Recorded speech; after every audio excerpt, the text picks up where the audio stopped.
He had crushed men who dared cross him. He had built an empire on silence and fear.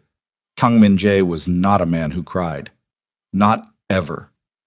But standing in a hospital hallway, pressing his back against a cold white wall, listening to his own mother laugh about the woman sleeping behind that door, the woman who had been eating alone every single night he was gone, smiling on video calls so he wouldn't worry, something cracked open inside his chest that no bullet had ever managed to reach. If you've ever loved someone who suffered in silence to protect you, stay with me. Drop your city in the comments. Let's see how far this story travels. The call came at 2:47 in the morning. Min-jae was in Tokyo, sitting at a low table inside a private dining room on the 34th floor of a building that didn't appear on any public directory. The men across from him, two senior representatives from the Yamamoto network, and one old ghost from Osaka who still wore his suits tailored like it was 1989, had been negotiating for 6 hours. The air smelled like cold green tea and cigarette smoke, and the particular kind of tension that meant someone was close to walking away from the table. His phone buzzed once against the lacquered wood. He didn't look at it. It buzzed again.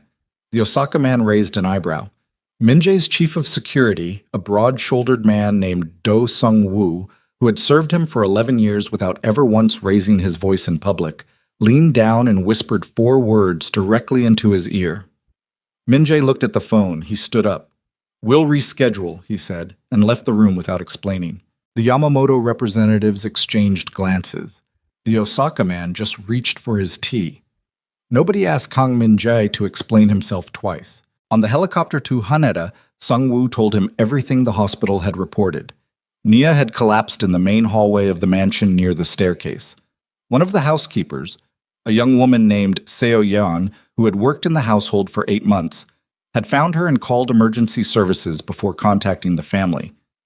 The doctor on intake had mentioned a word, a specific word, the kind of word that rewires the brain on contact. Min-jae stared out the window at Tokyo's lights spreading beneath him like scattered glass. "How long?" he said. "Has she been hiding it?"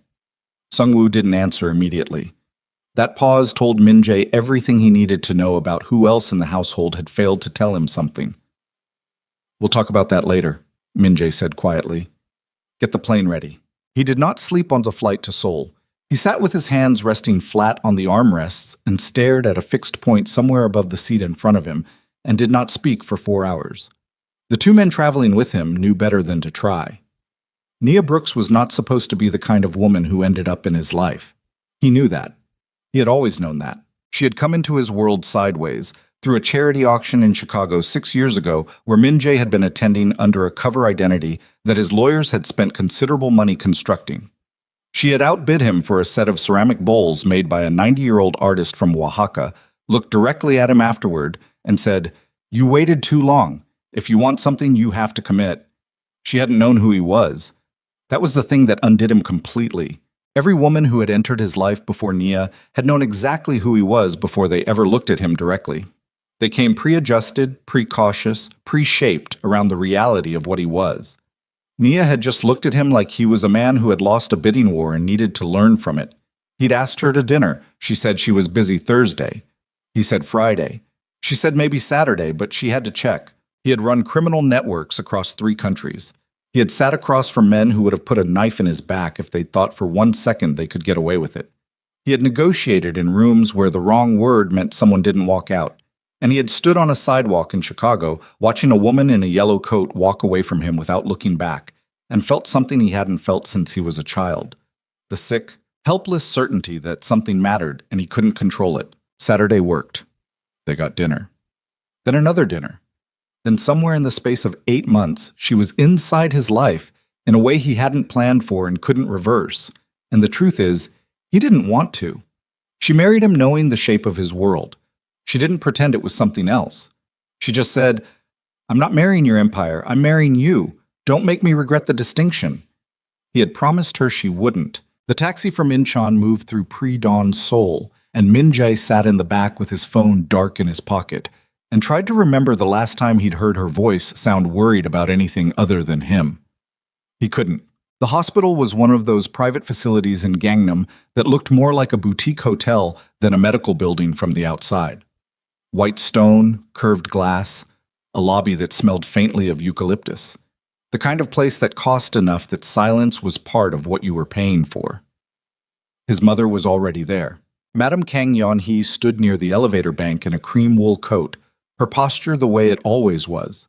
Spine like a measuring rod, hands folded, expression arranged into something that communicated concern without revealing anything beneath it.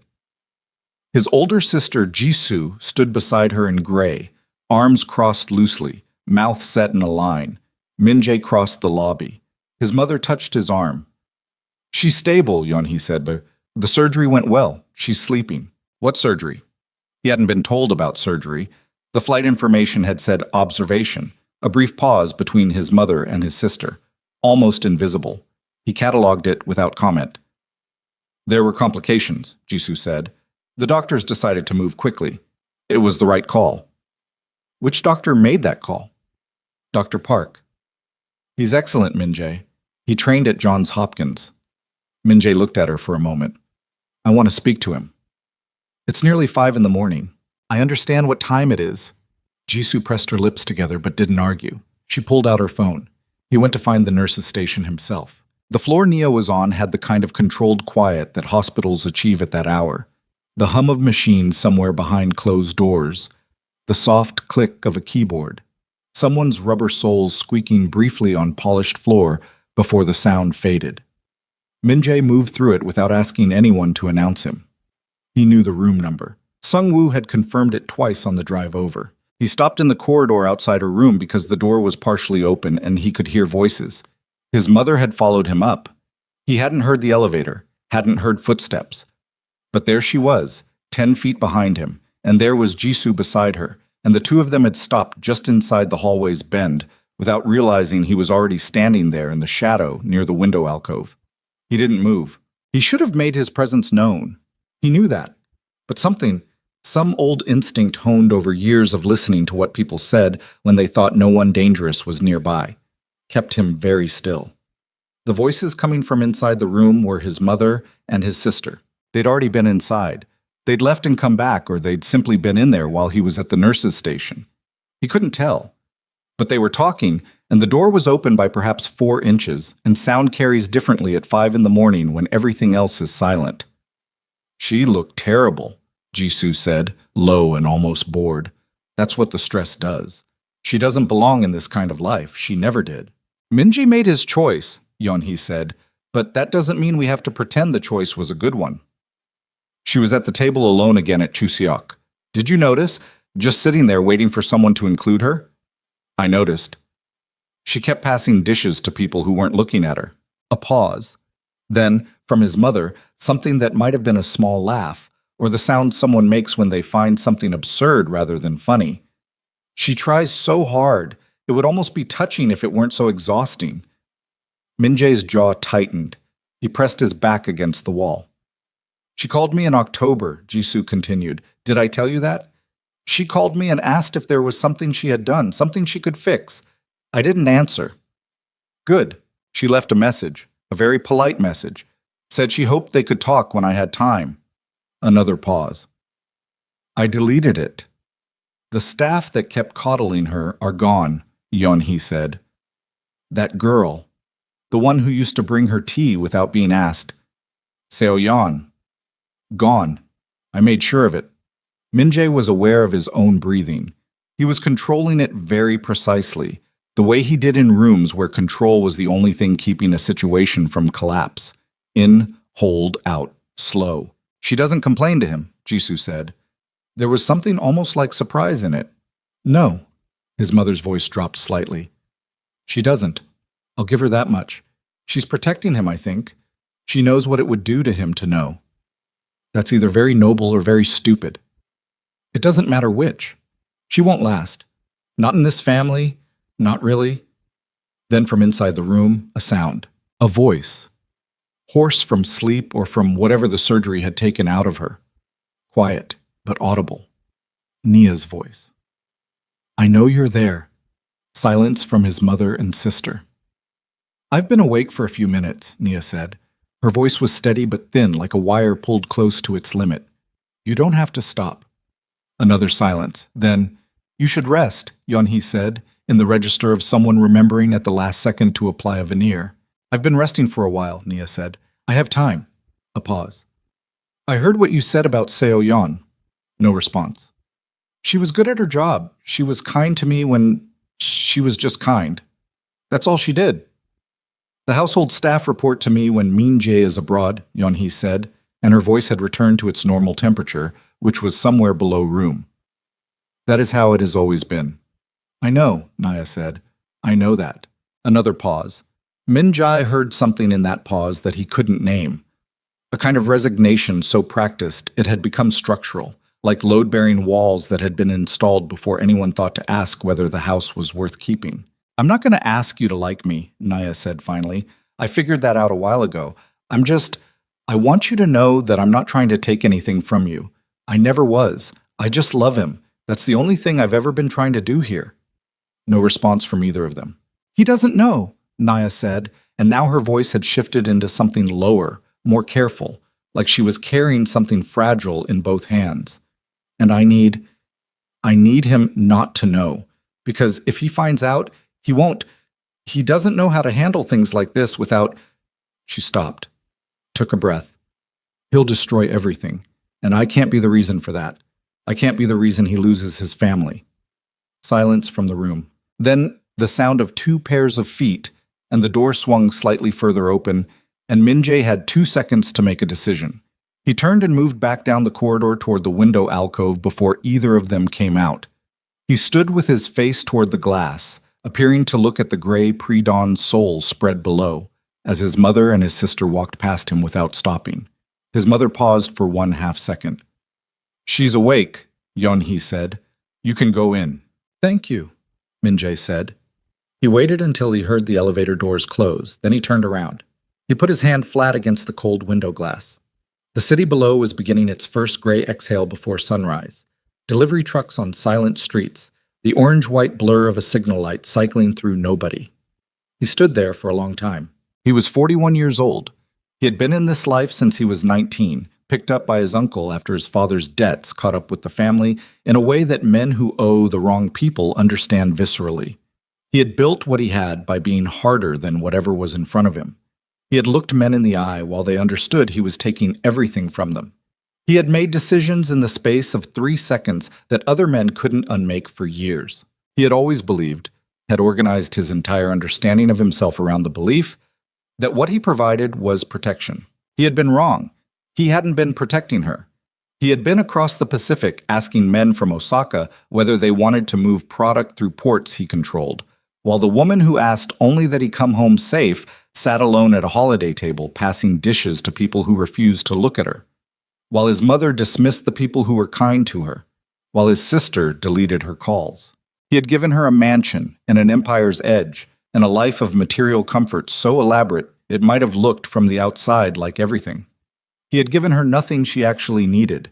The tears, when they came, were not the kind that announced themselves. They were the kind that arrived silently, like water finding the crack in a foundation. Not a collapse, not a breaking down, but the quiet proof that something had been wrong for much longer than anyone had admitted. He pressed his hand harder against the glass. He thought about her voice, that careful, exhausted voice saying, I can't be the reason he loses his family. And he understood, maybe for the first time, what kind of love that actually was. Not the love of someone who needed him to be powerful, the love of someone who was willing to suffer so that he didn't have to choose. He wiped his face with the back of his hand, straightened his jacket, breathed. Then he walked to her door, knocked softly once, and pushed it open. She was lying with the bed raised slightly, her face pale against the pillow, the hospital bracelet visible on her wrist. She turned her head when she heard him, and something crossed her expression. Relief, then worry, then the practice smoothing over that he now understood she had been performing for years. Hey, she said softly, you came home. Of course I came home.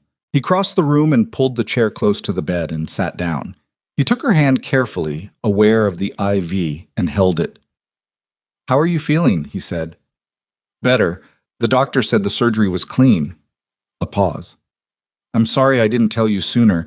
I didn't want you to. Don't, he said. Not harshly, just quietly. A closed door.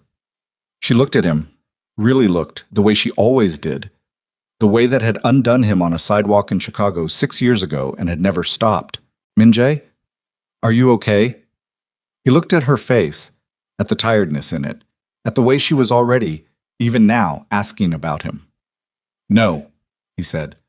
For the first time in longer than he could remember, he said the honest thing to the only person who had ever asked without needing him to pretend otherwise. No, I'm not. She didn't ask him to explain. She just tightened her fingers around his. He stayed. Outside, Seoul turned from gray to pale gold. An hour passed, then 2. Min-jae sat without moving, holding his wife's hand while she drifted back into sleep, and in the silence of that hospital room he began, very quietly, to understand what he was going to do next. Whatever it cost. Whatever it took. He was not going to sit across the table from her suffering for one more night and call it enough. But what he discovered when Sung-woo delivered the first set of security footage to his private tablet, footage Min-jae had requested before he left the hallway, in those few silent minutes before he walked through her door, what he saw on that screen would change the shape of everything he thought he had understood about his own house. And there was someone in that footage he had never expected to see. The footage came in 4 separate drives. Sung-woo delivered them personally, without being asked twice, which told Min-jae something about how long his chief of security had been sitting on the knowledge that something in that house was wrong. Sung-woo set the drives on the desk in Min-jae's private office, the one inside the hospital's executive suite that Min-jae had arranged to use while Nia remained under observation, and stood with his hands behind his back and his eyes somewhere between the desk and the window, which was the posture of a man waiting to be punished for something he'd done or failed to do. Min-jae looked at him for a long moment. "How much of this did you know?" he said. "I knew the house had tension," Sung-woo said. "I didn't know the scope." Tension. Min-jae repeated the word the way you repeat something when you want the person who said it to hear how small it sounds. Sung-woo didn't flinch. He was not the kind of man who flinched, but his jaw moved slightly, and he said, "I failed to escalate what I should have escalated. I won't make an excuse for that." Min-jae looked at him for another second, then looked at the drives. "Get me a laptop, get coffee, and close the door on your way out." He started with the oldest footage. The archive system in the Kang mansion had been installed 4 years ago at Min-jae's own instruction, an overlapping grid of cameras covering every common area, every corridor, every entrance and exit point, triggered by motion and backed up automatically to an encrypted server. It was a security measure. He had designed it to protect his household from threats that came from outside. He had never considered what it might document from within. The first file was dated 14 months ago. A Tuesday evening in late autumn, 6:48 p.m. The grand dining room shot from the upper corner near the ceiling, the camera half hidden in the carved molding the way they all were. The table was set for 8. Candles. Good porcelain, the kind of arrangement that photographs well and means nothing. Nia was already seated when his mother came in. She stood when Yeon-hee entered the way she always did, the small, polite gesture she had adopted early in the marriage and never stopped performing. She said something. He couldn't read her lips perfectly, but the shape was something like "good evening." She was wearing a dark green dress. Her hair was up. Yeon-hee walked past her without acknowledgement. Not a glance. Not a pause. The way you walk past furniture. Nia sat back down. His sister arrived with her husband 2 minutes later. Jisoo spoke to Yeon-hee, touched her arm, took a seat 3 chairs down from Nia without making eye contact. Jisoo's husband, a man named Taewon, who managed 3 of the family's legitimate import businesses and had the handshake of a man permanently auditioning for a role he'd already been given, looked at Nia once and then away, and that was the complete extent of it. 3 other family members arrived. Cousins. An uncle. Each one performed the same invisible erasure, the social mechanics of exclusion that require no overt cruelty because the cruelty is entirely in the omission. Nia sat at that table for 47 minutes. Min-jae watched the timestamp. 47 minutes of reaching for dishes, of pouring her own water, of attempting, twice, to address a comment to his sister, who responded with monosyllables and turned back to Yeon-hee. At minute 31, one of the household staff brought out a dish, and Nia was the only person at the table who thanked him by name. At minute 47, she excused herself. No one looked up. She walked out of the frame, and the dining room continued without her, and the candles kept burning, and Min-jae sat in the hospital executive suite, and watched the empty chair where his wife had been sitting and felt something move through him that wasn't anger yet. It was the thing that comes before anger, when you are a man who has learned to wait for the right temperature before you act. It was a cold, clarifying recognition, the kind that doesn't leave. He switched to the next file, and the next.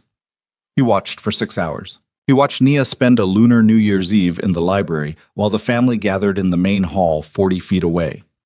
He watched a housekeeper, Park Seo-yeon, young, efficient, the one his mother had eventually dismissed, bring Nia a plate of food and sit with her for 20 minutes, the two of them talking quietly while the sounds of celebration moved through the walls. He watched his sister take a call in the kitchen while Nia stood 2 feet away trying to show her something on a phone.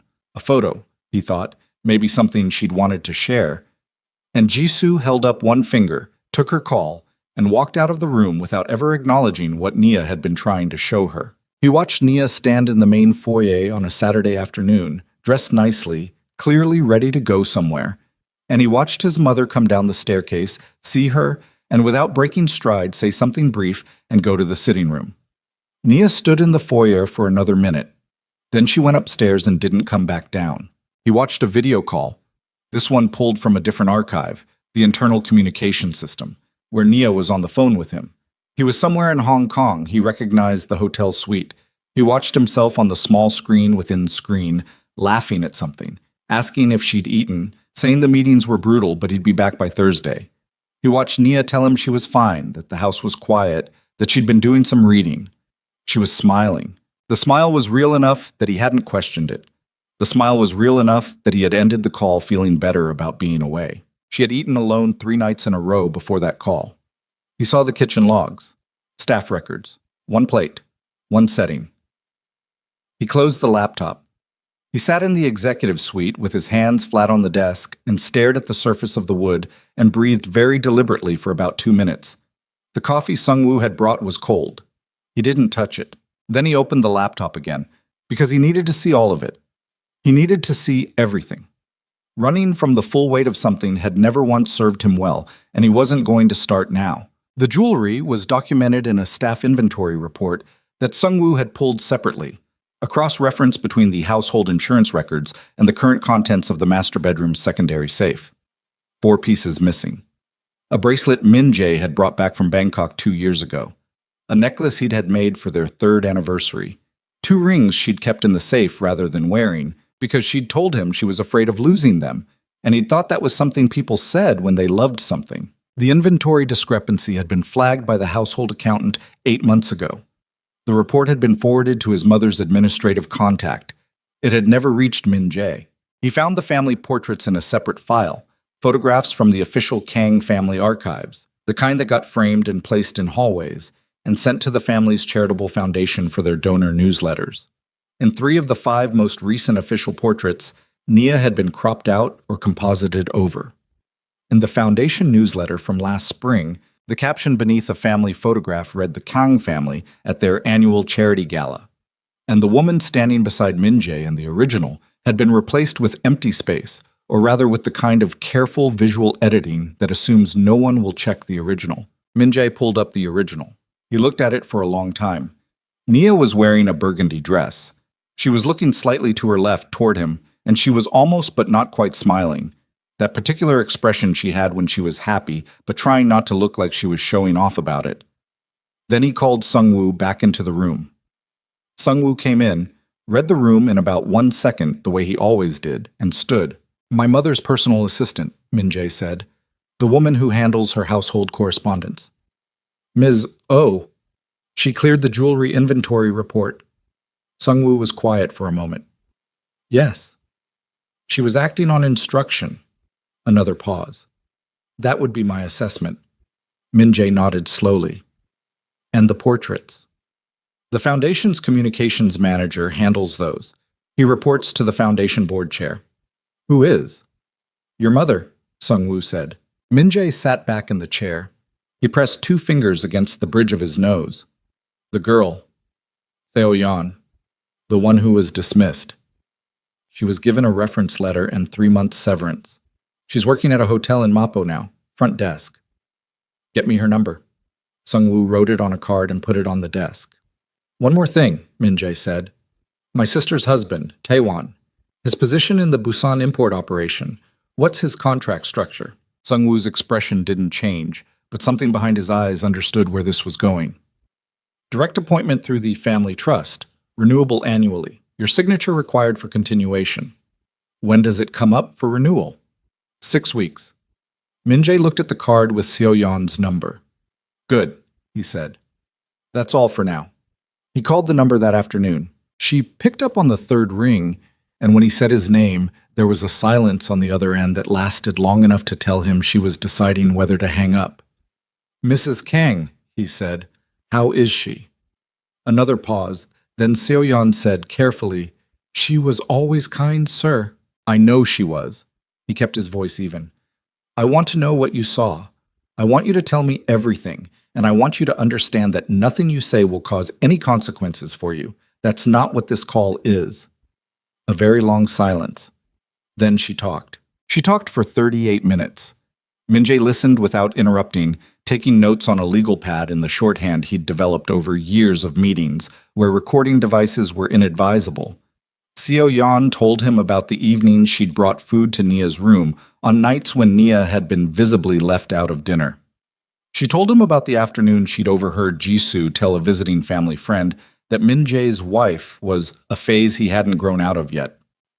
She told him about the time she'd found Nia sitting on the floor of the second-floor sitting room in the dark, not crying, just sitting. And Nia had looked up at her and said, Please don't tell him, just sit with me for a minute. She made me promise, Seo-yeon said. Mrs. Kang, she made me promise not to tell you. She said she didn't want you to have to choose.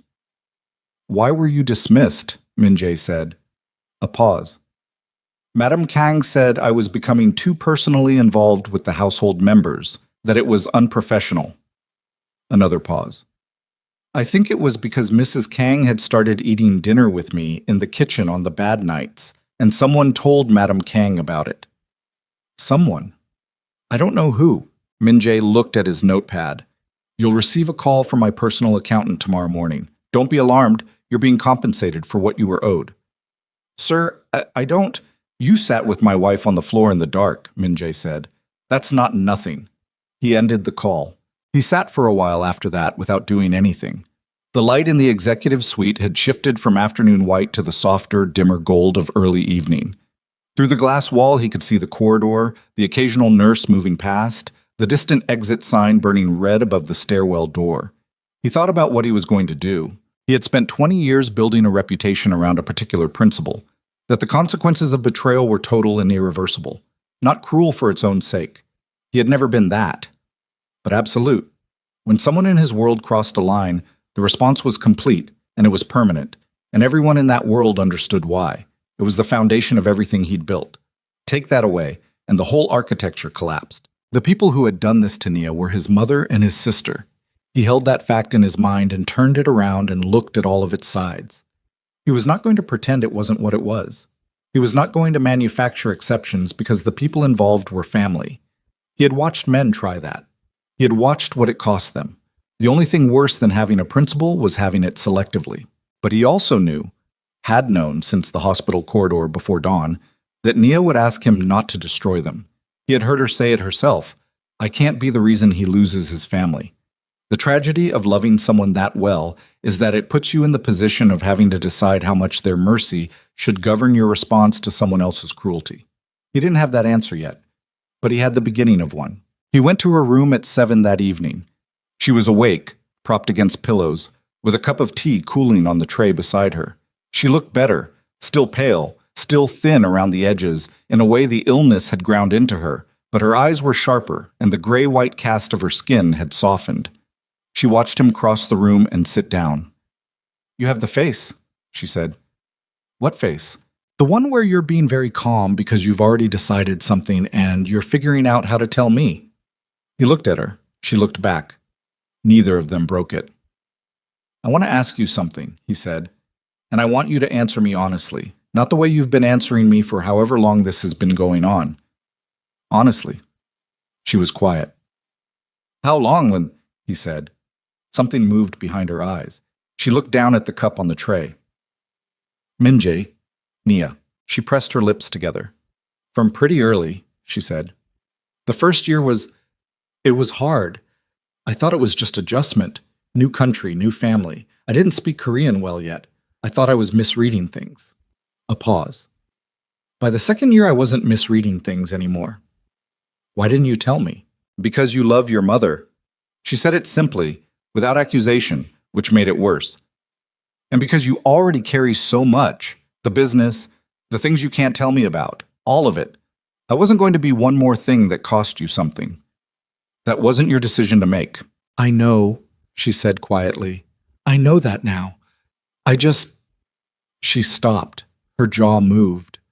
I got used to managing it, and then I got too used to it, and then it had just been going on long enough that there didn't seem to be a right time. She looked at him. I was so tired, Minjae. Not angry, just tired. He nodded once. He reached out and took her hand.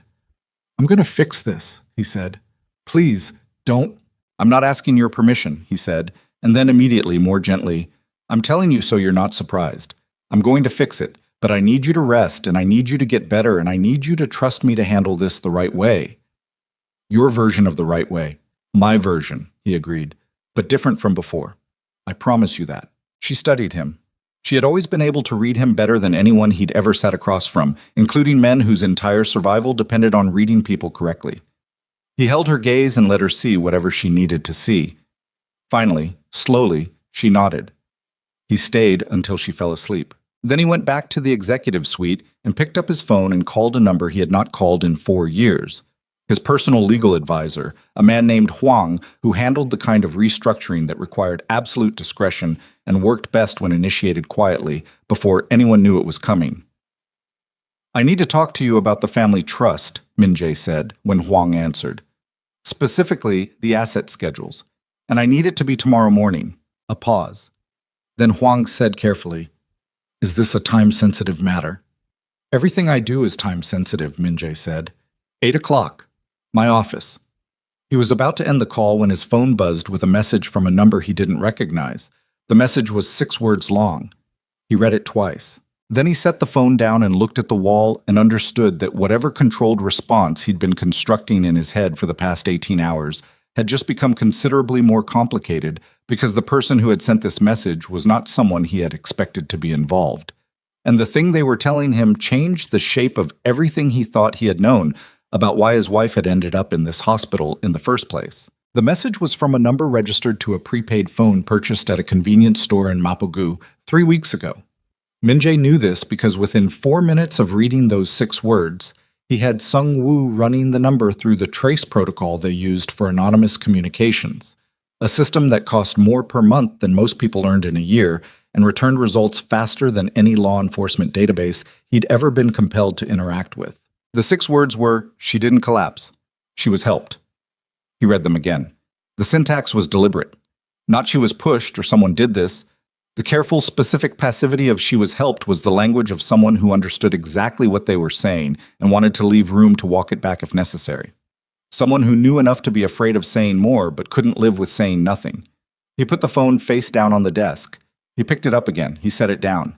Sungwoo came back into the room at 9:14 p.m. with a single printed sheet and placed it on the desk without speaking. Minjae looked at it. The number traced to a burner. The burner had been activated once, used to send this message, and gone dark immediately after. Whoever sent it knew what they were doing well enough to do it once and stop. Can we get anything else off it? Minjae said. The activation location, Sungwoo said. Convenience store in Mapo. Camera footage would require a formal request. We don't make formal requests. No, Sungwoo agreed. I have someone going to the store now. Minjae looked at the sheet again. She was helped. He thought about Nia collapsing in the main foyer near the staircase. He thought about the timeline the hospital had given him. Weeks of underlying illness, they'd said. A condition that had been progressing without treatment. He thought about the word the doctor had used, the one that had rewired his brain on the helicopter to Haneda. Then, he thought about the fact that the only person who had known the full scope of Nia's illness before that collapse, the only person in that household who would have had both the access and the motive to accelerate something that was already happening, was someone with a key to every room and authority over every person on the staff. He picked up his phone and called the one man he trusted with this category of problem. Not Sung Woo. Sung Woo was security, operations, the architecture of physical safety. This was different. This required a man named Baek Ji-hoon, who had worked in the organization's intelligence function for 14 years and who Min Jae had once watched sit in a room with a suspected informant for 6 hours, asking the same 3 questions in slightly different configurations until the man simply ran out of ways to lie. Baek picked up on the second ring. "I need a medical review," Min Jae said. "Everything related to my wife's condition. What she had, when it could have started, what would have accelerated it, and what someone with household access would have needed to know or do to make it worse." A pause. "I need it by 6 in the morning." Silence on the other end. Not hesitation. Baek didn't hesitate. It was the silence of a man filing information into the correct category. "Understood," Baek said. "Anything else?" "Not yet," Min Jae said, "but keep your phone on." He didn't sleep that night. He sat in the executive suite until past midnight, then walked the hospital corridor for 20 minutes, the way he walked when his mind was moving faster than his body knew what to do with. A habit from his early years in the organization, when the work required staying awake in places where sleeping could be fatal and movement was the only thing that kept the mind from consuming itself. At 1 a.m., he went and sat outside Nia's room. Not inside. He didn't want to wake her. He sat in the corridor chair, the one left there for family members keeping vigil, and leaned his head back against the wall and looked at the ceiling and thought about the architecture of what had been done. Because if the message was true, if someone in that house had actively worsened Nia's condition rather than simply neglecting her, then what he'd spent the previous 18 hours cataloging was not the full picture. The footage, the dismissals, the erased photographs, those were cruelty. Deliberate, sustained, cowardly cruelty. But they were comprehensible. He had a category for them. This was something else. At 2:30 a.m., his phone buzzed. Sung-woo had reached the convenience store owner. The store's interior camera had a 14-day loop. The purchase of the prepaid phone was 19 days ago. Gone. But the owner remembered the customer. He remembered because the customer had paid in cash and asked which phone had the longest battery life, and then stood at the counter for almost 2 minutes without moving, looking at the phone in their hand like they were deciding something. The owner described a woman. Young.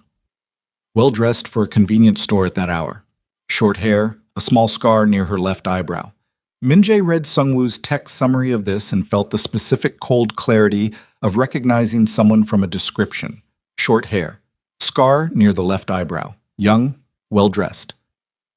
The name arrived in his mind before he finished the sentence. Han Chae-rin, 24 years old. Junior household coordinator, hired 11 months ago through a staffing agency his sister Jisoo had used for years. Responsible for scheduling, household logistics, staff coordination. She had access to the household calendar, the staff rosters, the medical supply closet, the kitchen, and, because of a security permissions overlap that had never been corrected, the private residence floors. She had also, Min Jae now recalled, been visibly uncomfortable at the hospital on the morning of Nia's admission. He had attributed it to the general tension of the situation. He had not looked at it twice. He called Sung-woo. Han Chae-rin, he said.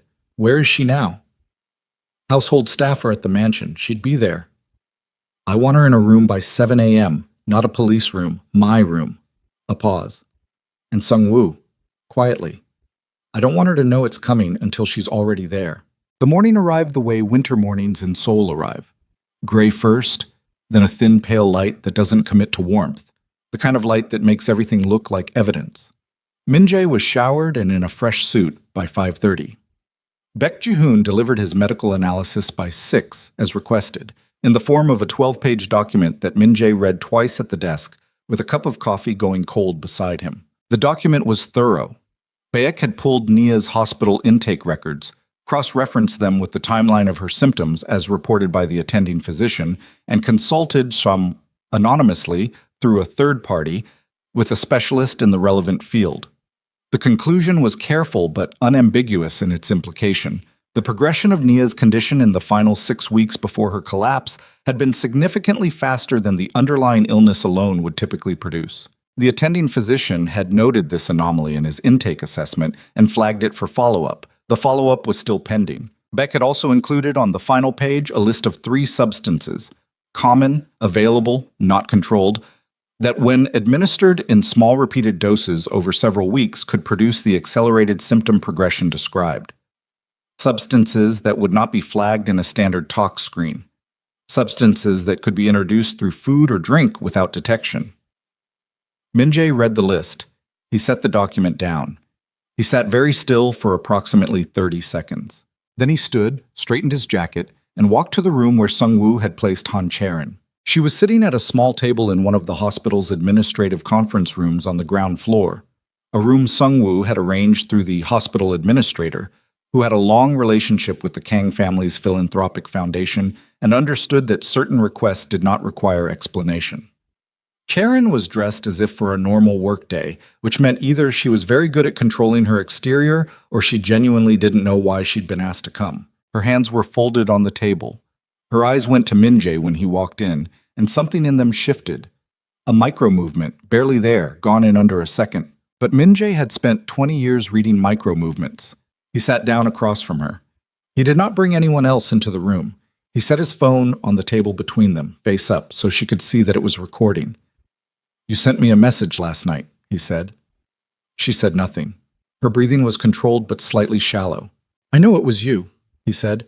"I'm not asking you to confirm it. I'm telling you so we can skip the part where you decide whether to deny it."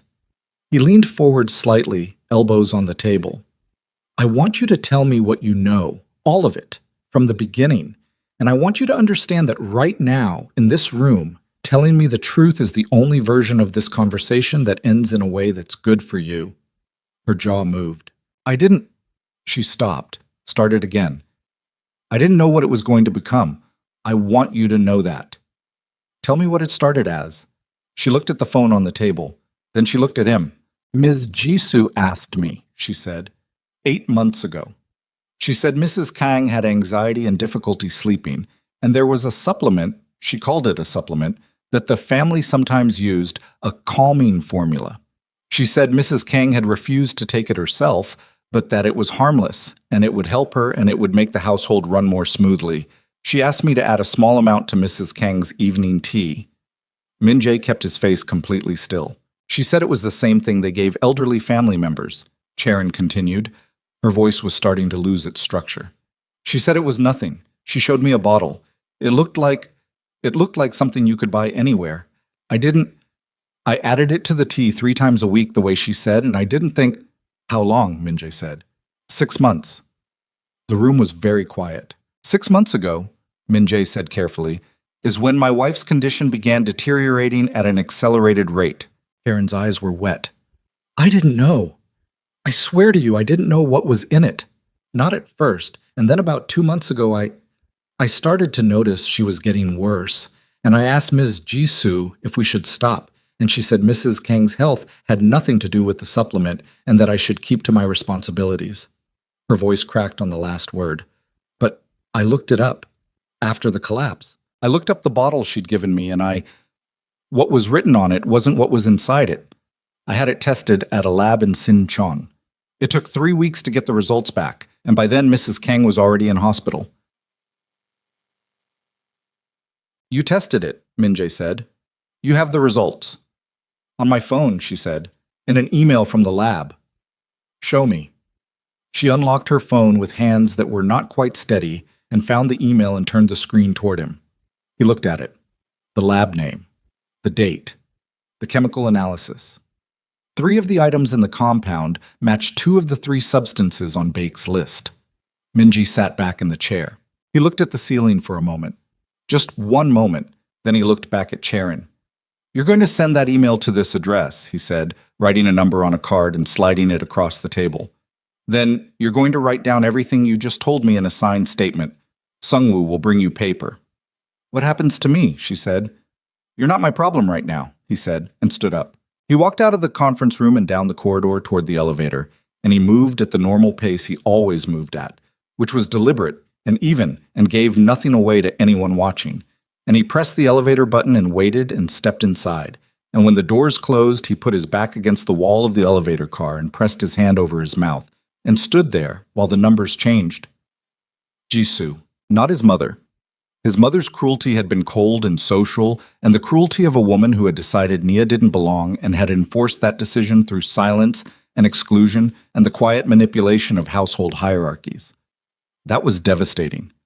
That was something he was already prepared to respond to with everything he had. But Jisoo, his sister, who had sat across from him at tables for 40 years, who had called him when her son was sick, and when her marriage had gone through its difficult year, and when she'd needed someone to tell her that things were going to be fine. Who had put something into his wife's tea for 6 months? He had not been prepared for this. He had thought he was prepared. He had spent the night constructing a full architecture of response. The legal restructuring, the asset transfers, the conversation he would have with his mother, the deliberate and measured consequences he would apply with the precision he applied to everything. He had built the whole thing in his head over the course of a sleepless night, and it had felt sufficient. It was not sufficient. The elevator opened. He walked to the executive suite. He closed the door. He sat at the desk and called Huang, his legal advisor. "The meeting this morning," he said. "We're expanding scope." "How broadly?" Huang said. "Broadly enough that you're going to want your partner there too." A pause. "Min-jae, how serious is this?" "My sister poisoned my wife," he said. The word poisoned sat in the air of that office like something physical, like something that had been in the room the whole time and had just been named. "I need everything we can move, moved. I need it airtight, and I need it done before she understands what's coming." Silence from Huang. 8 o'clock, Huang said finally. "I'll have everything we need." Min-jae ended the call. He sat. Outside the window, Seoul was fully awake now, the gray morning having conceded to a cold winter brightness that lit nothing warmly. Traffic sounds rose from 12 floors below. Somewhere in this building, his wife was waking up. Somewhere in his mansion across the city, his sister was beginning what she believed to be a normal day. He thought about what normal felt like. He couldn't locate it. He understood that it was gone, that the version of his life that had existed 48 hours ago, even the broken version, even the version built on a foundation of his wife's silent suffering, was no longer available to return to. The message had ended that. The lab report had ended it further. The particular expression on Charon's face when she said 6 months had driven a nail through whatever remained. He was going to walk into a room with his sister and he was going to look at her face, and he was going to know that while he was in Tokyo arguing about port access, she had been putting something into the evening tea of the woman who had never done a single thing to harm her except exist in a space Jisoo had decided she wasn't entitled to. He was going to have to look at her without letting what he felt become what he did. Because if he let it become what he did, if he walked into that room as the version of himself he'd been at 22 or 27 or even 35, there would be consequences that could not be restructured or legally managed or explained away. And Nia would wake up and ask him what happened, and he would have to tell her that he had become, once again, exactly the monster she had spent years protecting him from becoming. She had endured 6 months of a slow poisoning rather than risk watching him become that.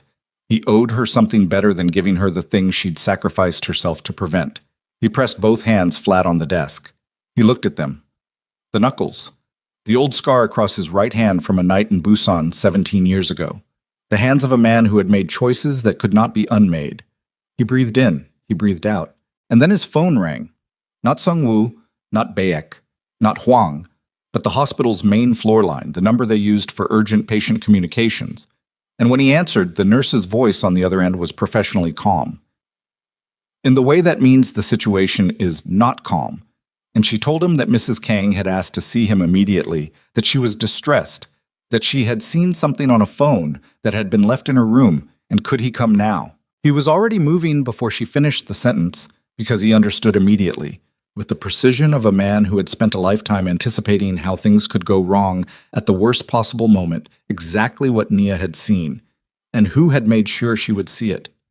He covered the distance from the executive suite to Nia's floor in under 3 minutes. Not running. Min-jae did not run in corridors. Running was for men who had lost control of the situation, and even now, even with his chest doing something that had nothing to do with the exertion of walking fast, he maintained the deliberate, measured pace that 20 years had made instinct. But his jaw was tight, and his hands were loose at his sides in the specific way they got loose when the rest of him was anything but. And the 2 men who fell into step behind him when he hit the corridor, knew from the angle of his shoulders alone that the temperature of the next several minutes was going to require their full attention. The nurse outside Nia's room was young, maybe 26, and she had the expression of someone who had delivered news that landed worse than expected and was still processing the aftermath. She started to speak when she saw him. He held up one hand, not unkindly, and pushed the door open himself. Nia was sitting upright in the bed, not reclining, sitting fully upright, both hands in her lap, her back not touching the pillow behind her. The hospital bracelet caught the morning light. Her face was the kind of still that isn't calm, the kind of still that is what's left after something moves through a person and takes everything that was loose with it. There was a phone on the tray table. Not hers. A cheap handset, older model, the kind bought for a single purpose. The screen was dark, but not locked. Min-jae looked at the phone, then at her. "Close the door," she said. He stepped inside and closed it behind him. He didn't sit. He stood at the foot of the bed and looked at her and waited. "Someone left that," she said. Her voice was level in a way that cost her something. He could hear the cost of it. "On the chair. While I was sleeping, I woke up and it was there. There was a message already open on the screen." He didn't ask what the message said. He already knew. Whoever had left it had known he would be downstairs, had known his movement through the building, had timed it precisely. "Tell me," he said. Her eyes came up to his. "It said your sister has been poisoning me." The word landed in the room the same way it had landed in the executive suite, like something physical, like something that displaced air. But this time it was Nia saying it, in a hospital bed where she had been sent by surgery, in a voice that was holding itself together through sheer force of something he didn't have a name for. "Min-jae," her voice fractured slightly on the second syllable and then hardened again. "Tell me that's not true." He looked at her face. He had promised her honesty. He had sat in this room 11 hours ago and told her he wasn't going to be the person she had to protect anymore. "I can't tell you that," he said. The sound she made was not a cry. It was smaller than that and more devastating. A single sharp exhale, like something being cut through cleanly. She pressed one hand over her mouth for 3 seconds. Then she lowered it. "How long have you known?" she said. "Since last night. I was going to tell you this morning." "Were you?" "Yes." "Or were you going to handle it first and tell me after?" she said. And there was no accusation in it, only the exhausted accuracy of a woman who knew him completely. He didn't answer, because the honest answer was that he hadn't decided yet, and they both knew what that meant. She looked at the window. The winter light came through it flat and cold and lit nothing in her face gently. 6 months, she said. It wasn't a question. She'd read the message. "I've been sick for 8 months. I thought it was stress. I thought it was the winter or the altitude change when we traveled or something I ate." A pause. "It was her." "Yes." "She sat across from me at dinner," Nia said. Her voice had taken on a quality he'd never heard in it before. Not anger, not grief, something that came before both of those, something more fundamental. "She sat across from me and asked how I was feeling, and I told her I was tired, and she said I should drink more tea." He said nothing.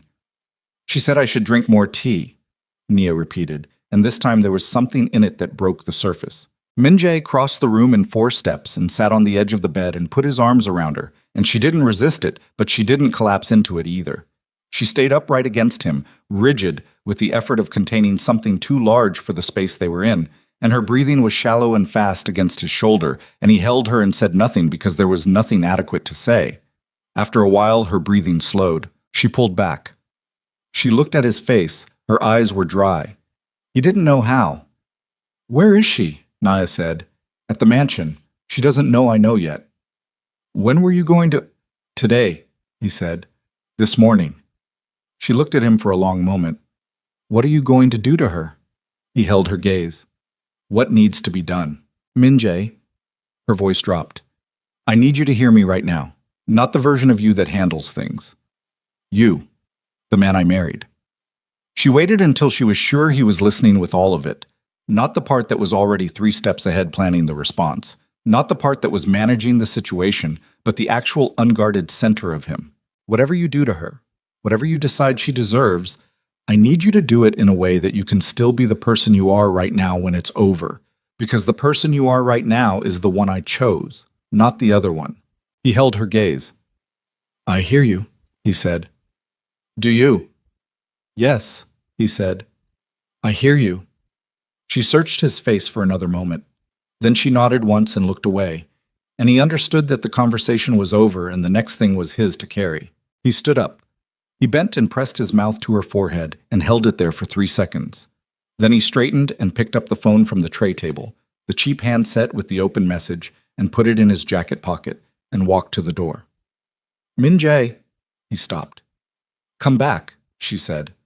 Not a plea, an instruction. "When it's done, come back." "I will," he said. He walked out. In the corridor, he stopped and looked at the handset. The message was from the same untraceable number as the previous night, but this one was longer and included a photograph. He looked at the photograph for the first time now, because in the room with Nia, he hadn't let himself. It showed Jisoo in the mansion kitchen, taken from an angle consistent with the security camera above the refrigerator unit at a timestamp from 6 weeks ago. She was standing at the counter with her back partially turned, and in her hands was a small dark bottle. The same bottle Cherin had described. Someone inside that house had been documenting this, had been collecting it for weeks or months, had waited until Nia was in the hospital and Min Jae was on Korean soil before releasing it, first to him, with the 6-word message that gave him the direction, and then to Nia directly, which forced his hand on the timeline. He thought about who had that kind of patience and that kind of access, and that particular willingness to burn everything down at a specific moment. Then he thought about his mother. Yeon-hee had lived in that house for decades.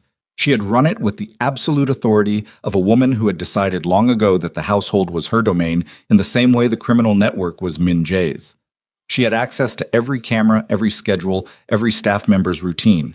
She had, by Min Jae's own accounting, orchestrated the exclusion of Nia from the family in ways that were deliberate and sustained. But there was a line, even for Yeon-hee. He had believed, had constructed in the small hours of the night, an architecture of belief, that his mother was capable of cruelty through omission, through social engineering, through the accumulated weight of 1,000 small humiliations. He had not believed she was capable of crossing the line that Jisoo had crossed. And if she had discovered that Jisoo had crossed it, he called Sung-woo. "Get my mother to the mansion's main hall," he said. "Not her rooms. The hall. And do it now before you bring Jisoo down." "Your mother as well," Sung-woo said carefully. "Yes." A pause. "And the rest of the family. All of them," Min Jae said. "Everyone who lives under that roof, and everyone who has a seat at that table. I want them all there when I arrive." He looked at the window at the end of the corridor, the flat winter light beyond it. "Call Hwang. Tell him to come to the mansion instead of my office, and tell him to bring everything we prepared." "Understood," Sung-woo said. "What about the screens?" The mansion's grand hall had been designed with a recessed ceiling system, something Min Jae had installed 3 years ago for a presentation to a consortium of business partners, 8 large screens that dropped from housing units in the crown molding on a motor system. He had used them twice for business. He had never used them for anything else. "Set them up," he said. "Load every file from the archive drives, everything we pulled last night, and the lab report, and the photograph." A silence. Then, "Yes, sir." Min Jae ended the call and walked to the elevator. The drive from the hospital to the mansion took 22 minutes in morning traffic. Min Jae sat in the back of the car and did not look at his phone and did not speak. The city moved past the window. A dry cleaner's rolling up its gate, a schoolchild in a red coat waiting at a crosswalk, an old man walking a small dog past a construction fence covered in green mesh. All of it ordinary. All of it belonging to a world that did not know that in 22 minutes, a family was going to be taken apart and reassembled into something different or not reassembled at all. The mansion sat behind its walls in the cold morning air. The gate opened as the car approached. Min Jae got out before the car fully stopped and walked up the stone steps and through the front door without pausing. The grand hall was a long, high-ceilinged room with dark wood paneling and the kind of furniture that communicated old money in the particular Korean register. Formal, imposing, arranged to make the person sitting in it feel the weight of the lineage they were representing. 8 people were already seated when he walked in. Cousins. His sister's husband, Taewon, who had the look of a man who had dressed quickly. An uncle who was in his 70s and had the particular stillness of someone who had seen enough of this family's history to know when to make himself small. Jisoo, in a charcoal blazer, seated to the left of the central table, her hands folded with a care that telegraphed how hard she was working to look untroubled. His mother was at the far end, standing rather than seated, which meant she'd been told enough to understand this was not a routine gathering. Her face was composed in its usual architecture, but her hands, Min-jae noticed, were folded in front of her rather than at her sides. Yeon-hee only folded her hands when she was bracing. Hwang was near the wall to the right, with his associate and 2 bags of documents. Sung-woo stood at the door to the hall. 2 other men were at the side exits. Nobody spoke when Min-jae entered. The room had the quality of a held breath. 8 people collectively waiting for the shape of the next thing. Min-jae stood in the center of the room. He looked at Jisoo first. She met his gaze. Her chin lifted approximately 2 millimeters. A reflex, a defense, a thing she'd been doing since childhood when she felt cornered. He had seen it 1,000 times. He had always, before today, understood it as the gesture of a sister who was proud and difficult, and sometimes unkind. He now understood it as the gesture of a woman who had looked at his wife's declining health and continued anyway. He looked away from her. He looked at his mother. Yeon-hee looked back at him with an expression that was harder to read than Jisoo's because Yeon-hee had had more decades to build the architecture of her composure. But something in her eyes, some quality of watchfulness that was different from her usual surveillance of a room, told him that his mother was not entirely surprised to be here. He let the silence run for 10 seconds. In his experience, 10 seconds of silence in a room of people who don't know what's coming produces more honesty than most forms of pressure. Then he nodded once toward the ceiling, and Sung-woo hit the control panel by the door. 8 screens descended from the ceiling housing units on their quiet motor systems. The room's ambient light dimmed automatically as they powered up. The first image on every screen was the timestamp, 14 months ago, a Tuesday evening. The grand dining room shot from the upper corner. Nia, standing when his mother entered, saying good evening to a woman who walked past her like furniture. Nobody in the room moved. The footage played. Min-jae watched his family watch themselves. He watched his uncle's face move through something and settle into stillness. He watched 2 cousins exchange a glance and then look away from each other. He watched Taewon, his sister's husband, develop a particular tension around the jaw that suggested he was doing the math on his position in the import business and not liking what he was arriving at. He watched Jisoo watch the screen with an expression of complete control that was, in its totality, the most incriminating thing in the room. He watched his mother. Yeon-hee watched the footage of herself walking past Nia without acknowledging her. And something crossed her face. Not guilt, he didn't think, or not only guilt. Something more complicated. A recognition, perhaps. The look of a woman seeing something she had done reflected back at her in a frame that removed all of the context she had used to justify it to herself. The footage ran for 8 minutes. Then it cut to the Lunar New Year footage. Then to Jisoo's phone call in the kitchen. Then to Nia standing in the foyer, dressed and waiting, while his mother walked past her. Then the lab report filled the screens. Then the photograph from 6 weeks ago, Jisoo at the kitchen counter, the bottle in her hands, the timestamp clear and unambiguous. Min-jae watched his sister see the photograph. Her composure lasted 4 more seconds. Then she stood up from her chair and said, "That is not what it looks like." "Sit down," Min-jae said. "Min-jae, I need you to let me explain." "Sit down, Jisoo." Not a shout. Something worse than a shout. A voice from which every normal register of human warmth had been removed, like a room stripped of furniture, like a face with nothing left to read. She sat. He walked to the center of the room.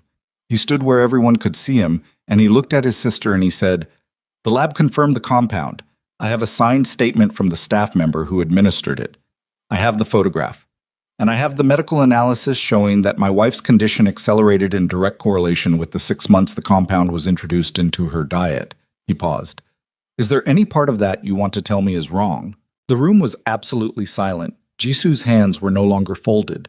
They were flat on the surface of the table, and he could see from where he stood that they were not entirely steady. "I never meant for her to—" She stopped, started again. "I thought it would make her want to leave. I thought if she felt unwell long enough she would go home. I never wanted her to—" "You never wanted her to end up in surgery," Min-jae said. "No." "But you continued for 6 months."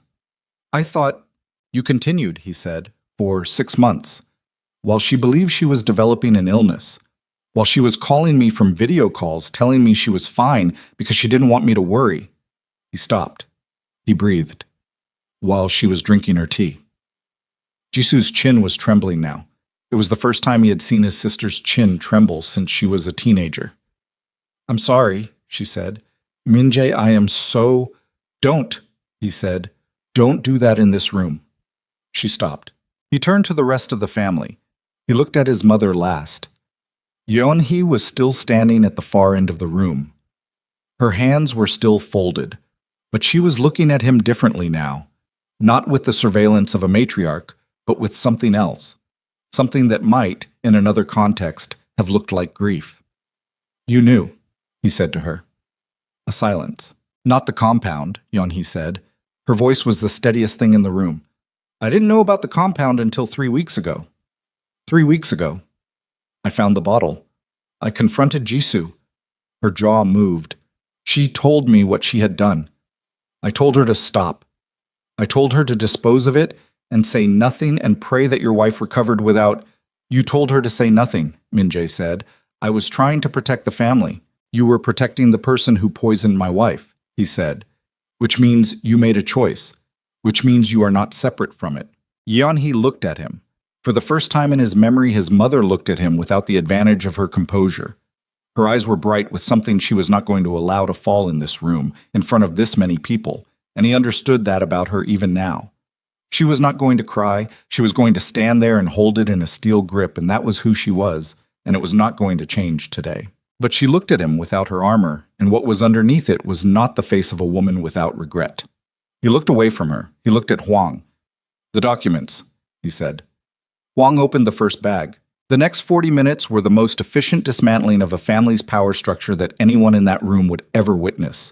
Min-jae stood in the center of the grand hall and did not sit down and did not raise his voice above its current register, that flat, drained, absolute tone, while Hwang placed documents in front of people who signed them because the alternative had been made clear without ever being stated explicitly. Taewon was removed from the import operation effective immediately. The contract termination had been prepared the previous evening. His signature was required in one place. He signed. Jisoo's access to the family trust was suspended pending a formal review that Hwang would manage. Every financial instrument in her name that drew from the Kang estate was frozen. She would retain her personal accounts and her home. Everything connected to the family was gone. His mother's position as chair of the foundation board was dissolved. Her household authority, the power she had exercised over staff, over schedules, over the invisible architecture of daily life in the mansion, was transferred on paper to a household manager who reported directly to Min-jae and to no one else. And then Hwang produced the final set of documents. Min-jae had dictated these to Hwang at 6 in the morning in the hospital executive suite, and Hwang had spent 2 hours with his associate ensuring they were legally unassailable. They transferred, in Nia Brooks Kang's name, a list of assets that made Taiwan visibly pale and made his uncle look at the ceiling. The sole residence she had always lived in as a guest in someone else's house. 2 properties in other cities. Controlling shares in 3 legitimate companies that generated enough income to make a person independent of anyone or anything for the rest of their life. It was not about the money. Min-jae had understood this even as he dictated it. It was about the declaration that the money made, the public, documented, legally irreversible statement of where his wife stood in relation to everything he had built and what it would mean to anyone in his world, going forward, to direct cruelty at her. He looked at the room when the last document was signed. 8 people looking back at him. Some with shock. Some with the careful blankness of people calculating their new position. His uncle with something in his eyes that, in another man, Min-jae would have called respect. Jisoo was looking at her hands. His mother was looking at him. "Is there anything," Min-jae said to the room, "that anyone wants to say?" Silence. "Then we're finished," he said. "Sungwoo will coordinate the administrative transfers. Anyone with questions about the specifics can direct them to Hwang." He picked up his jacket from the chair where he'd placed it. "One more thing." He looked directly at his sister. "The compound," he said. "The lab report, the statement from the staff member, the photograph." He held her gaze.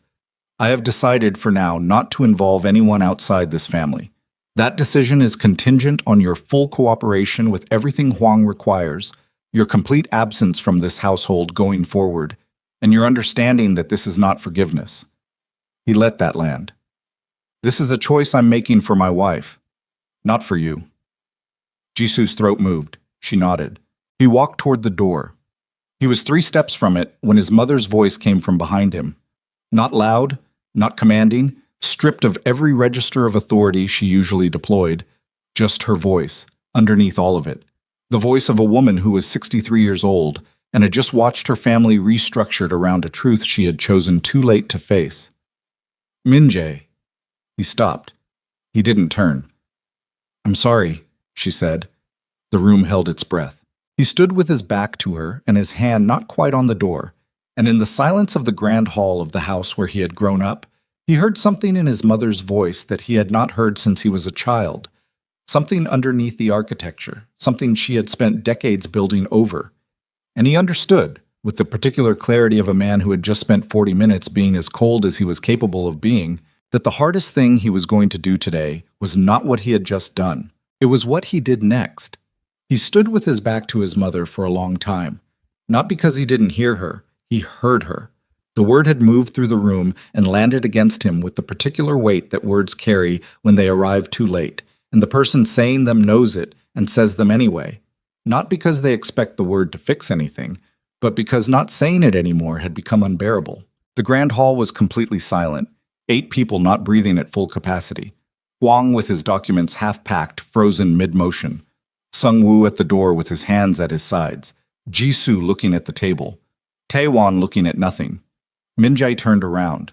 He looked at his mother across the length of that room, across the dark wood floor, and the cold morning light coming through the tall windows, and the space that had, in the last 40 minutes, been reorganized from the inside out. Yeon-hee stood at the far end exactly where she had stood throughout. Her hands were no longer folded. They were at her sides, and they were not quite still, and that small, involuntary motion in the fingers of her right hand was the most honest thing Min-jae had seen from her in longer than he could calculate. She was 63 years old. She had built her position in this family from a starting point that Min-jae, in his adult years, had come to understand was harder than she had ever described to him. She had survived a marriage to a man who was, by most measures, a difficult and occasionally brutal person. She had raised her children inside a world that did not reward softness and had made the decision, perhaps so early it no longer felt like a decision, to perform hardness so completely that it became indistinguishable from character. He knew all of this. He had always known all of this. It had never, until this moment, been required to coexist in his mind with the footage from the dining room and the lab report and the 6 months of evening tea. He walked back towards her. He stopped when he was close enough that this was a conversation and not a declaration. He looked at her face. She looked at his. Up close, the bright quality in her eyes was more visible and more controlled and more costly than it had been from across the room. 3 weeks ago, he said, quietly now, when you found out what Jisoo had done, if Nia hadn't collapsed, if this hadn't ended the way it ended, would you have told me? His mother held his gaze. She was not a woman who looked away when the answer was difficult. That much had always been true. I don't know, she said. It was the most honest thing she had said to him in years. He recognized it immediately, and it hit him somewhere unguarded. I told myself I would find a way to manage it, she continued. Her voice was quiet and even, and underneath the evenness was something fraying at its edges. I told myself I would make Jisoo fix it, that your wife would recover, and that I would find a way to... She stopped. I told myself a great many things that I now understand were the lies of a woman who did not want to look at what her family had become. What it had become, Min-jae said, or what she had made it. A pause. Both, she said. Both are true. He looked at her for another moment. The portraits, he said. Editing Nia out of the photographs, dismissing the staff who treated her with basic decency. The dinners. He kept his voice below anything the rest of the room could clearly hear. That was you, not Jisoo. That was you. Yes. Why? She was quiet for long enough that he thought she might not answer. Then, because I was afraid of her. He hadn't expected that word. Afraid. She looked at you, his mother said, and something shifted in her face, something beneath the architecture that she had spent a lifetime constructing. The way I looked at your father before I understood what I was looking at, and I watched what that kind of love costs a woman in this family. I watched what it costs, and I thought, she stopped again. I thought if I made her uncomfortable enough, she would leave before it cost her too much, before you became too much. Her jaw moved. I understand now that that reasoning was, I understand what it was. Min-jae looked at his mother's face. He had not expected this particular thing. He had expected denial, or the assertion of tradition, or the posture of a woman who believed she had been operating in the family's best interest. He had not expected this. The buried arithmetic of a woman who had watched her own marriage and drawn the wrong conclusion, and then spent 6 years trying to protect a woman she had decided to resent by driving her away from the only protection available to her. She didn't need protecting from me, Min-jae said. I know that now. You could have known it then. Yes, she said. I could have. He looked at her for another long moment. Then he said, I'm not ready to forgive you. I need you to know that. Not today. I know, but I'm not done with you either. He held her gaze. You're going to call Nia. Not today. She needs time, and so do you. But you're going to call her, and you are not going to do it with an explanation or a defense. You're going to do it the only way it means anything. He paused. Do you understand what I'm telling you? His mother looked at him. Her chin was steady. Her eyes were not. Yes, she said. I understand. He nodded once. Then he turned and walked out of the grand hall and through the front door of the mansion and down the stone steps into the cold winter air, and he stood on the drive for a moment with his face turned up toward a sky that was pale and thin and completely cloudless, and he breathed. The city made its sounds around the walls. A car somewhere. A bird. The distant mechanical exhale of something building or dismantling itself 3 streets over. He got back in the car and told the driver to take him to the hospital. Nia was not in her room when he arrived. For one disorienting second, standing in the doorway of the empty bed, the pulled-back covers and the absent IV stand, he felt something lurch in his chest that was pure animal panic, the kind that doesn't wait for rational processing, that goes straight from the eyes to the adrenal system without passing through thought. Then a nurse appeared at his elbow and told him Mrs. Kang had asked to be moved to the rooftop garden for some air. The attending physician had approved it. She was up there with a blanket and a wheelchair and one of the floor nurses. He took the stairs rather than the elevator. The rooftop garden was a small space, enclosed on 3 sides by glass panels, open to the sky, with raised planters that in summer presumably held something green, but in winter held only dark soil and a few dormant stalks. There were 2 benches and a paved path between them. Nia was in the wheelchair near the far glass panel, turned toward the view of the city, the blanket over her lap, her hands visible on the armrests. The floor nurse saw him coming and made herself scarce in the way good nurses make themselves scarce, present but invisible, just inside the door behind him. Min-jae walked to where Nia was and sat down on the bench beside the wheelchair, so they were level with each other, both of them looking out at Seoul spread below in the winter morning, the apartment blocks and the office towers, and the river visible as a distant gray-silver line between bridges. She didn't look at him immediately. She was looking at the city with the expression of a person who has been sitting with something large and is still in the process of deciding what to do with it. Is it done? She said. Yes. A pause. Tell me. He told her. All of it. The footage screening. The documents. What had happened to Jisoo's trust access, and Taewon's position, and his mother's authority. He told her about the asset transfers, what was now in her name, what it meant, what he had intended it to mean. He told her about his conversation with his mother at the end. He told her what his mother had said about being afraid. He told her all of it, without editing or softening, because he had promised her honesty, and this was what honesty looked like when the situation was this size. She listened without interrupting. Her hands stayed on the armrests. Her face moved through things he watched carefully and didn't try to interpret for her. When he finished, she was quiet for a while. She was afraid of me, Nia said finally. That's what she said. Because of the way I looked at you. Yes. Nia absorbed this. She looked at the city. That might be the saddest thing I've ever heard, she said. And I've had a rough week. He looked at her. Something in him, some cramped and overloaded mechanism that had been running at full capacity for 48 hours, released approximately 1 degree. The assets, Nia said. The properties, the shares. Yours, legally complete. Huang filed this morning. Min Jae.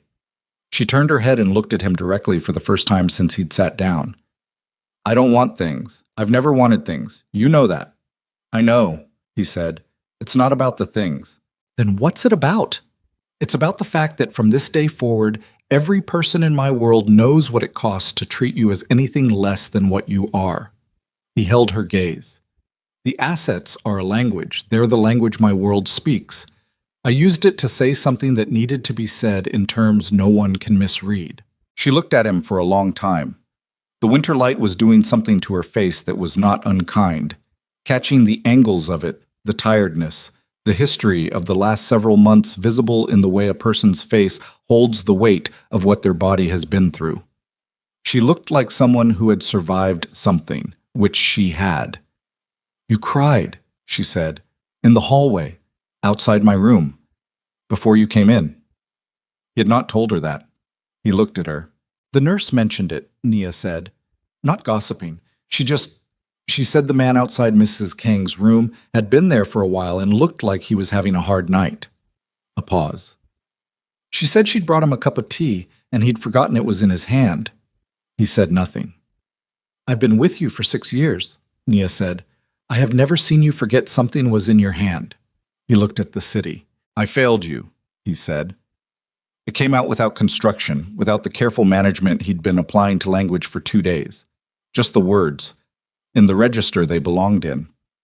I built the architecture of a life, and I called it protection, and I was across the Pacific negotiating port rights while you were eating dinner alone, while people in my house were dismissing the one staff member who was kind to you, while my sister was... He stopped. I looked at luxury and called it safety. I looked at my absence and called it sacrifice. And you were... He couldn't finish it. Nia reached out and put her hand over his. Hey, she said. He looked at her. I let it happen too, she said. I'm not giving you all of it. I made choices. I decided not to tell you. I decided it was easier to manage it alone than to watch you carry it. She squeezed his hand. We both got it wrong. In different ways. But we both did. What I got wrong could have killed you. What I got wrong almost let it, she said. That's not nothing either. They sat with that for a moment. The mutual, uncomfortable weight of two people who loved each other well enough to look at what they'd each contributed to a disaster without flinching and without distributing it all in one direction. I'm not leaving, Nia said. I want you to know that. I know the last few days have been... I know it's a lot, and I know maybe you thought that finding out everything might make me want to. She shook her head.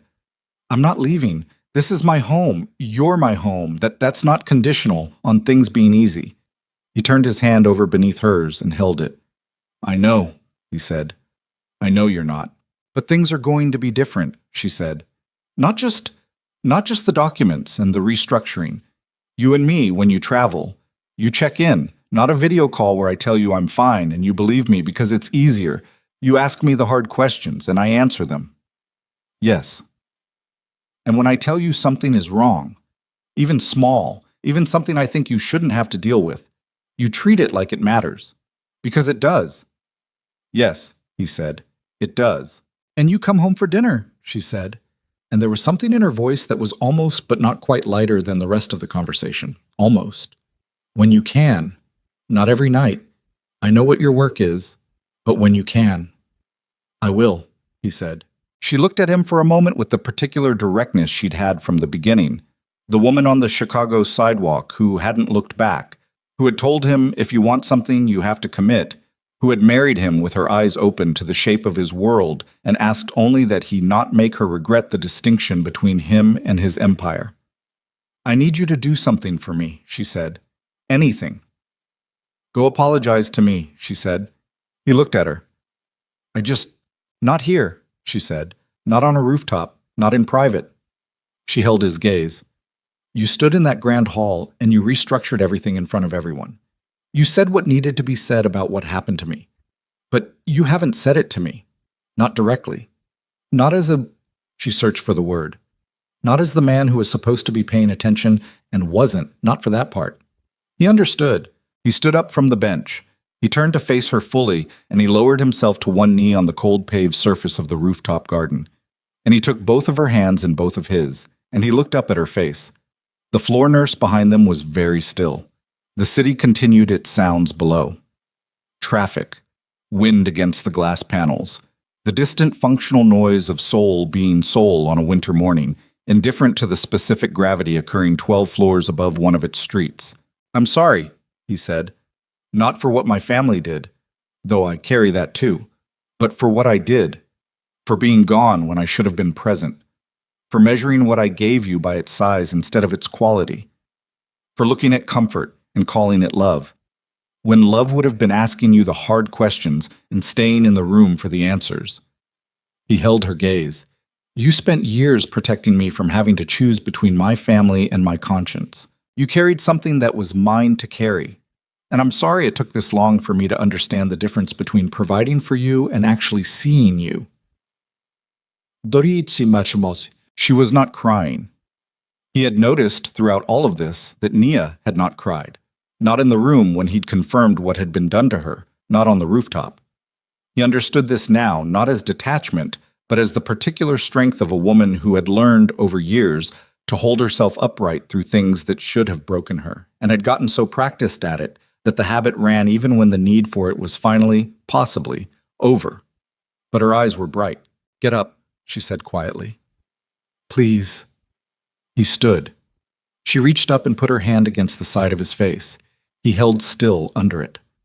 Her thumb moved once across his cheekbone. A small gesture, 3 seconds. The kind of thing that means more than the sum of its parts. "Okay," she said. "Okay." In the weeks that followed, the Kang household reorganized itself around a new center of gravity. It happened slowly. These things don't happen in a single dramatic shift, regardless of how dramatic the event that initiates them. They happen in accumulated small decisions. The morning Min-jae called from Busan to ask not how things were going, but specifically how Nia was sleeping, and then listened to the actual answer. The afternoon, a new household manager started and introduced himself to Nia first, before anyone else. The day Seo-yeon received an employment offer from a Kang-affiliated hospitality company with a salary that would have seemed improbable to the girl who had sat on a floor in the dark and kept a woman company because no one else in the house would. Jisoo did not return to the mansion. She moved through the winter in the house she'd been left with, and the accounts she'd been left with, and the reduced and restructured version of her life, and Min-jae did not contact her. He had meant what he said in the grand hall, that his decision not to go outside the family was for Nia's sake, not for Jisoo's. And he held it. Not because it was comfortable, because the alternative was becoming the version of himself Nia had asked him not to become. And he had looked her in the eye on a rooftop in December and promised her something with his whole body that he intended to keep. The forgiveness, when it eventually came, was not his to give. He understood that too. It was Nia who called Jisoo 4 months later. Min-jae found out afterward, not because Nia hid it, but because she'd simply done it on a Tuesday afternoon while he was in a meeting and told him about it that evening over dinner. "You called her," he said. "Yes." "What did you say?" Nia was quiet for a moment. They were at the kitchen table, not the grand dining room, the kitchen table, which had become the place they ate when it was just the two of them, something that had happened by accident and then by choice. "I told her I wasn't ready to be close to her, that I didn't know if I ever would be, but that I didn't want to spend my life being someone's reason for a family falling apart." A pause. "I told her she needed help, real help, not from me, but from someone." "What did she say?" "She said she knew." Nia looked at him. "She cried. I didn't, which felt strange, but that's where we are." He looked at her across the table. "You didn't have to do that." "I know," she said, "but I'm not doing it for her. I'm doing it for me. I don't want to carry hate. I'm tired of carrying things that aren't mine." She reached for her water glass. "I have enough of my own." It was the most pragmatic form of grace he had ever witnessed, and it moved through him like something he didn't have an adequate word for. Not admiration, something that included admiration but was larger than it. Something that had to do with the specific quality of a person who manages to remain themselves after everything that has tried to unmake them. His mother called Nia in March. Min-jae was in the house when it happened. He was in his office, Nia was in the sitting room down the hall, and he heard her voice shift in register. Not alarmed, but careful in the specific way of someone who has picked up the phone and found something unexpected on the other end. He did not go to the hallway. He sat in his office and let it happen without his presence in it because it was not his call to manage. It was hers. The call lasted 40 minutes. Afterward, Nia appeared in the doorway of his office.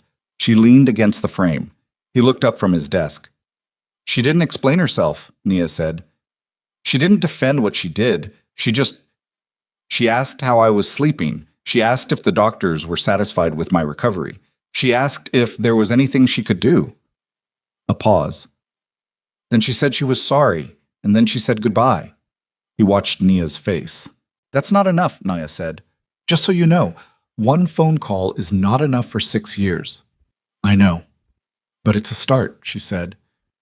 If she means it, we'll see. He nodded. She pushed off the doorframe and went back down the hall, and he listened to her footsteps and the sound of the sitting room door, and then the quiet of the house in the afternoon. And he sat at his desk and thought about the word start, about what it costs, and what it asks, and what it requires you to admit about where you have been before you can locate where you're trying to go. He was home for dinner that night. He was home for dinner most nights that year. Not all of them. His world remained what it was, with its demands and its distances and its particular category of darkness that Nia had always understood without requiring him to illuminate all of it. But most nights. Enough nights that it became the shape of things, the baseline, the thing that the day organized itself around rather than the exception that had to be made.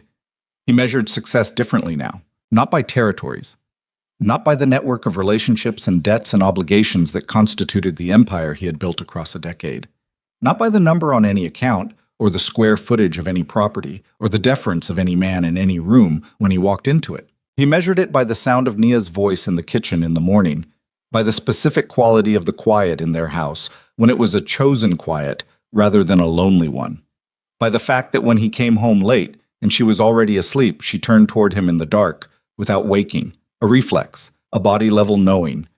And that small unconscious motion was the clearest thing in his world. One evening in late spring, he came home to find her in the garden at the back of the property, a garden she had started planning in January and been quietly building with the help of a landscape designer she'd found through one of the mansion's new staff. She was standing at the far end of it, in the low gold light, her back to the house, looking at something she was holding. A small plant, he saw as he got closer, something that had apparently arrived that day, still in its nursery container. She heard him coming and turned around. She was not wearing the careful expression, the managed expression, the one that had smiled at him from video screens in hotel rooms across Asia. While she ate dinner alone and drank tea someone had made wrong and said she was fine. She was just wearing her face. You're early, she said. I left early, he said. She looked at him. How come? I wanted to come home. She held his gaze for a moment with that directness that had always looked straight through whatever surface he was presenting to whatever was actually behind it. Then she turned back to the garden and held up the small plant. It's a camellia, she said. It takes a few years to bloom. The designer said it needs patience. A pause. I thought that was fitting. He came to stand beside her.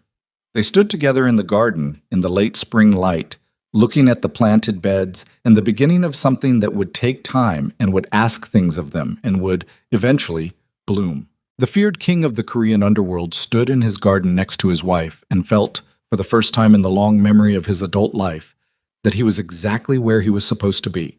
Not because the world was clean or the past was resolved or the cost of everything had been paid in full, because none of those things were true.